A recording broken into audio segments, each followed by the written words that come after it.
Hey y'all, Zach McDonald, your real estate agent with Real Property Associates. And showings and open houses typically come with a lot of questions from clients. And in this video, we're gonna handle some of those common questions coming up. Showings and open houses are step number 6 in the home selling process. Lots of first-time home sellers have questions about showings, and let's answer a few of those, at least here in the video.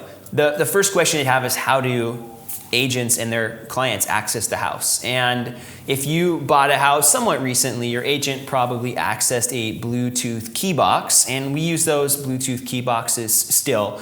So we will have a Bluetooth key box on the front of the house. It's only accessible by licensed real estate agents, and they will bring their buyer through the house, very much like you most likely went through the house when you purchased it. So that agent will bring their client through the house. They will need to schedule an appointment to view the house. We typically have agents schedule at least 1 hour notice.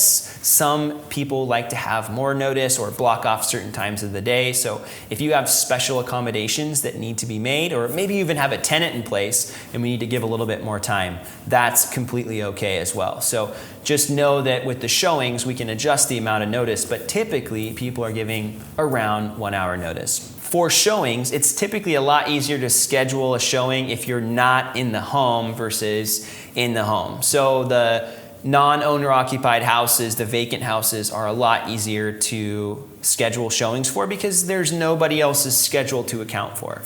If you live in the house, there are a few things you can do to make it a little bit easier for showings to happen. And when I say easier, I mean for the agents, but also possibly for you.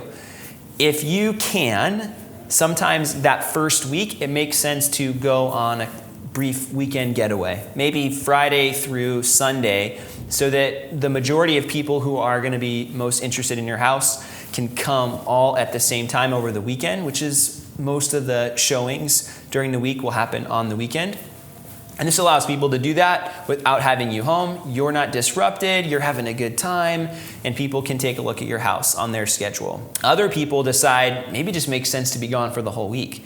So if you can schedule some kind of a vacation and be gone for that whole week, that whole first week, you're going to skip out on most of that initial rush of views for your home, and you won't be as inconvenienced. So really it comes down to what's best for you and your schedule, but if you can arrange, especially if you are currently living in the house, some kind of a getaway, some kind of a vacation, it does make life a little easier, but it's not necessary. Just have that expectation that during that first week, especially if we're priced right, you're probably gonna have a lot of showings, at least right now, in the hot Seattle real estate market. One other tip around showings for home sellers is to do your best to keep the house clean on a consistent basis. Most people don't live in their house like their in-laws are coming over or they have friends coming over, but during this showing phase, it's so much easier if you're just constantly living in a state of cleanliness versus the normal everyday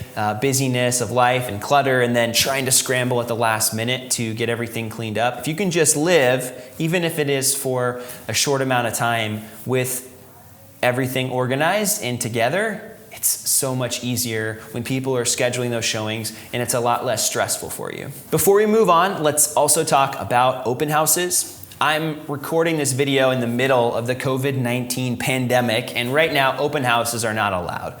There was a short window where they were allowed, and they weren't allowed for quite some time. And I'll say this, the lack of open houses has not slowed down the housing market at all. If anything, the housing market's hotter than ever right now as we're recording this video. And my belief in open houses and the importance of open houses is continuing to decline.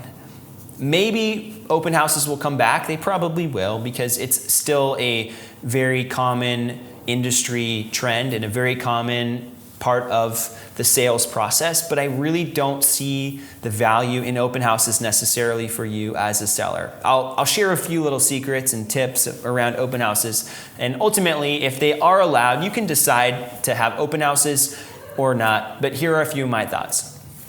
First of all, we haven't seen any decline in the real estate market or sales because of no open houses or the lack of open houses. So maybe they're not that important.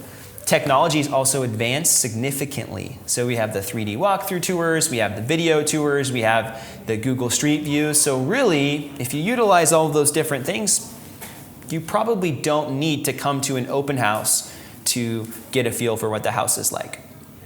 But you might argue some people just really need to see the house. And I agree. People definitely need to see the house. Most buyers won't make a decision without seeing the house or sight unseen. But I will add a little context. There's the group of people that are working with their real estate agent. They're pre-approved. Those people can come to your house with their real estate agent. They can schedule an appointment and they can come take a look at it. There's another group of people who maybe don't have a real estate agent and they're not pre-approved to buy a house. These people are not ready to buy. They're probably a week out at best, probably more. And they might not even really be that serious.